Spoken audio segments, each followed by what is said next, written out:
Sure is funny what happens to your title odds when you add Kawhi Leonard and Paul George to your roster. The Clippers now have the best odds to win the NBA championship next season. The Lakers missed out on Kawhi, but they still have the third best odds behind the Clippers and then the Bucks. LeBron's squad has added Anthony Davis, Boogie Cousins, and Danny Green, among others, this offseason. Shannon, I think I know your answer to this, but who do you think's the better team right now, the Lakers or the Clippers? Lakers. I thought they did a great job scrambling, Skip, once they came to the realization that they were not going to get Kawhi Leonard. I thought they did a marvelous job to get KCP back, Quinn Cook. They got Rondo, Caruso. I just love what they did. I like Boogie. I think Boogie, another year of training, he'll be back. Because it's normally, Skip, not the first year after the surgery. It's the second year that we see the guy, and I believe Boogie will get back. He's anxious to prove that he still can play at a very high level, and he's still an upper-tier big man. Anthony Davis, again, I will ask anybody, tell me the general manager that's going to take Paul George over Anthony Davis. He's a 25-12 career guy with 2.2 blocks. He's a great two-way player also. And, of course, the king. Not to diminish Kawhi. Kawhi is special. He's the best two-way player in the game. He's a top 2, top 3 player. But I'm not taking him over LeBron. So we got a better duo. I believe we're deeper now. I believe we are a better team. JaVale can rim run, can block shots. Now, we might not be the defensive team because they tried out Pat Beverly. We know what he does on ball. Paul George, we know what he can do on ball, and he gave you 28 last year. And Kawhi, the best two-way player, can lock down basically 1 through 4 and can go get you 26. So defensively, they might be a little ahead of where we are. But from top to bottom, I'll take us. Anthony Davis had his best year with Rajon Rondo. LeBron James is on a mission. Everybody, LeBron. Now you watch. You're asking for trouble. See, you wanted it. They want everybody. The NBA wanted these problems. Well, I like it. It's parity now. You're not going to like these problems that we're going to cause. We're about to get an NBA 100 headaches. So you still got the super team, right? Yeah. We ain't going nowhere. We still got the best duo. Paul George and Kawhi. If you like Kemba, Jason Tatum, whomever you like, I don't care. You like Jimmy Butler and Dragic, you like Dame Lillard and CJ, you like Jokic, I don't care. We got the best 2 players going. So you got the big 3 now. You got LeBron and AD and Danny Green. I ain't even, hold on, whoa. Did I mention Kuz? Did I mention the guy that got you that? Kuz. He's going to be your 6th man, right? Whatever role we need him to fill in, he's going to fill it in. I give you, Rob Pelinka scrambled nicely. I'm not going to say marvelously, but nicely. He did the best he could do under the circumstances that he got stealth bombed into by number 2 on Friday night, because I'm sure that would just shell shock for them. And it was like, oh my God, now what? And they must have had a long sleepless night Friday night into Saturday morning because they had to scramble like mad. And again, I wanted my Spurs to go get DeMarcus Cousins. I don't love him on defense because he doesn't play a lot of defense. And I'm assuming that Pop said, I just can't do that. And my Spurs rallied nicely, too, with Marcus Morris and DeMarre Carroll, so I'm good with that. Y'all played a premium penny for those guys, too, now. Well, okay, we did, but we might be the deepest team in the West right now. I can't do top-heavy, but I can do bottom-heavy all the way through middle-heavy. Okay, so what happened when the stealth bomb dropped on Friday night, to your point, parity just echoed across the West. The door swung wide open for the first time since the Golden State dynasty began, right? Yes. So now you can make cases for a lot of teams, but I will give you Lakers, Clippers, a little bit at the top, just slightly better than a Utah team that I am not sleeping on right now, just slightly better. And now if you make me choose between those 2, I'm going to give the Clippers a very slight edge because of defense and killer closer. They have Lou Williams and you don't. And I will be the first to say I did not love the way Lou Williams closed the season for them because he had chances in game 4 and 6 in his house, which is Staples, against Golden State in round 1 when they had them on the ropes and he came up smaller than he is in the 4th quarters or in the whole game of game 6 when he shot 3 for 21. I did not love that. but he is still a clutch killer closer that I don't think the Lakers have. That's just me, but I don't completely trust LeBron or AD or whoever. Maybe Kuzma turns into that guy. He's got a chance, but so far I don't see that.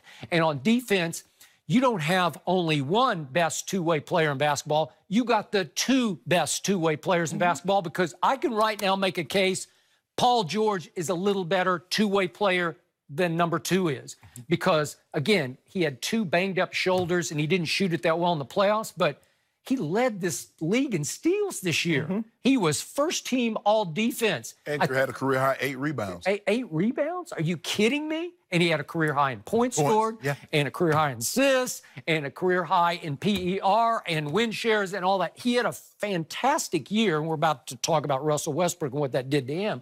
But the point is that just on defense, if you throw Patrick Beverley in between those two, he is a Defensive Player of the Year candidate, and he is simply the best point guarder. Yeah, you can't get a better one than him. Nope. You can't get a tougher one. He is just tenacious. He's a pit bull of a defender.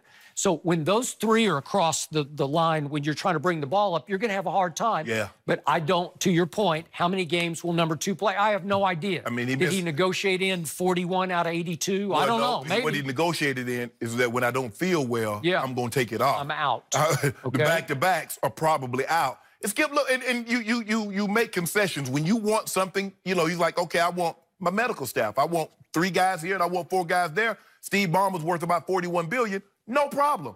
Look, Doc, there'll be days I'm not going to walk through practice. I'm not doing that. Some back-to-backs, I'm not doing that. You make those concessions. Skip, not to get too far off track. Can you imagine? Indiana drafted both of these guys, Paul George and Kawhi. Well, they could have. Can you imagine what they've been eating? They have been quoted as, the insiders have been quoted as saying that once they knew they had agreed to the trade with the Spurs, once it looked like number 2 was still sitting there going toward 15, they thought about rescinding the trade. Yeah, you could have had them both then. Clippers got them both now. Again, though, Skip, Kawhi has a history, and we're going to see how many games he played. He played, what, 60 games last year. Will he play that number this year?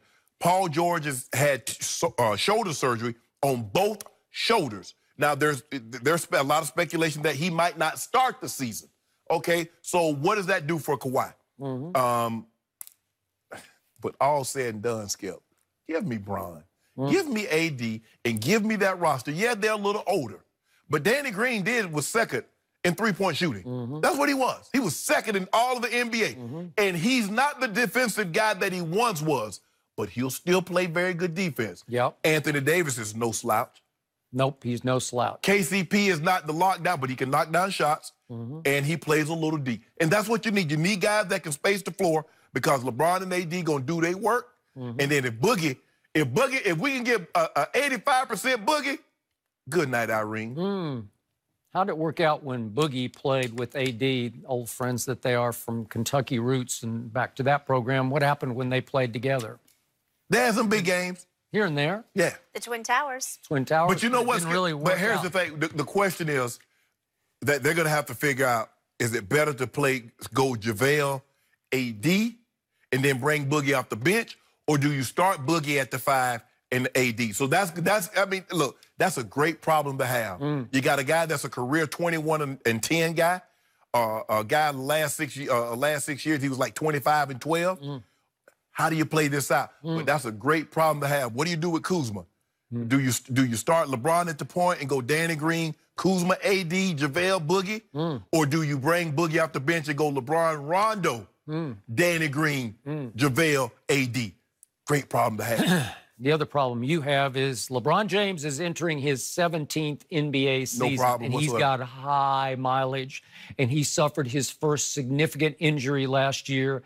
And it really cost him the whole back. It really, from December 25th on, he was never LeBron James. Okay. Right? I'll give you that, yes. All right. So does he bounce back? You think he could have a bounce back, almost an MVP candidate? That's what I'm calling.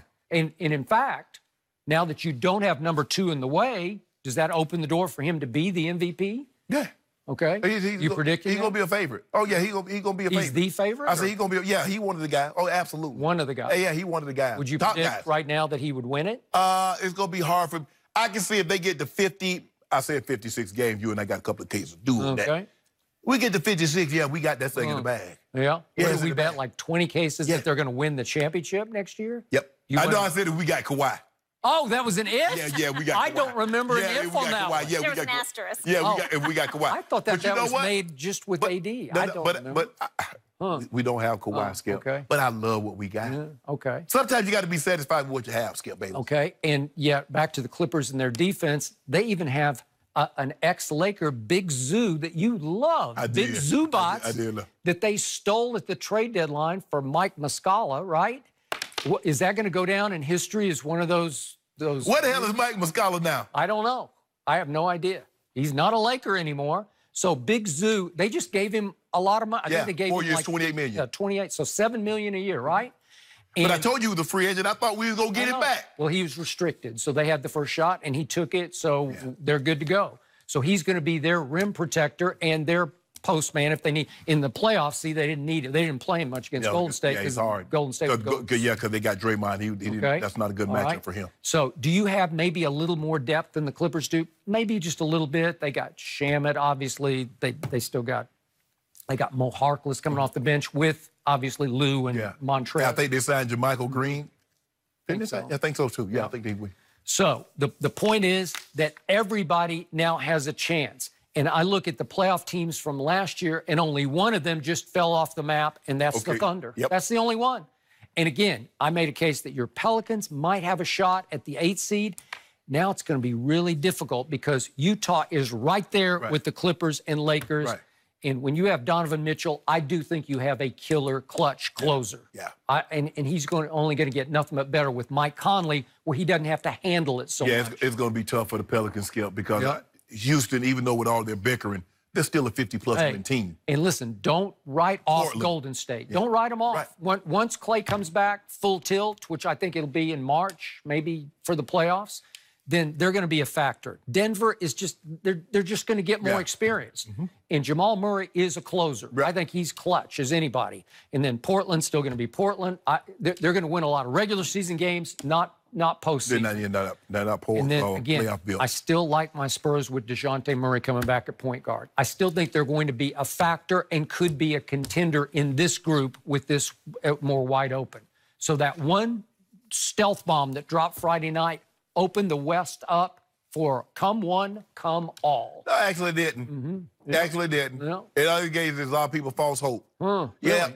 Yep. It's like you had all last week? Yeah. They gave me false hope. You know what I'm saying, Skip? It's like my grandma got that bonus. I actually thought I was going to get something better for Christmas, or I wasn't. That was to go pay bills. Okay. Yeah, so the lights would be on, so the Christmas tree lights would be on. It wasn't going to get me any more toys. So all that did, it shifted. Oh, so now the Clippers are a viable championship caliber team. But the rest, they just pretending, Skip. They just pretending. Yeah, they playing dress up. They playing dress up. They got on heels and lipstick and a wig, but they're not going nowhere. Really? No. Okay. Excellent points, gentlemen. A lot of analysts making cases for 8 to 10 teams, which makes it fun. It's going to be an interesting season to watch. All right, speaking of interesting,